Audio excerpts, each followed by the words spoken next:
రాలేదా?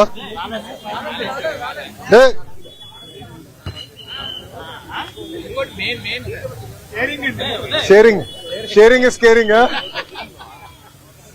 స్టార్ట్ చేస్తానమ్మా.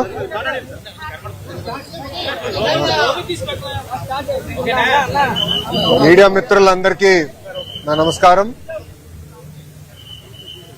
2019లో తెలుగుదేశం పార్టీ ఆనాడు ఓడిపోయినప్పుడు కావాలని తప్పుడు వార్తలు రాసి వ్యక్తిగతంగా నన్ను డిఫేమ్ చేయాలని ఆనాడు నా ఫోటో పెట్టి కింద క్యారికేచర్ పెట్టి ఏకంగా నేను విశాఖపట్నానికి వచ్చినప్పుడు 5 సంవత్సరాల్లో లాంజ్లో స్నాక్స్ కి సుమారుగా 25 లక్షల రూపాయలు ఖర్చు పెట్టానని ఒక టైటిల్ పెడతాం జరిగింది. చిన్నబాబు చిరుతిండి 25 లక్షల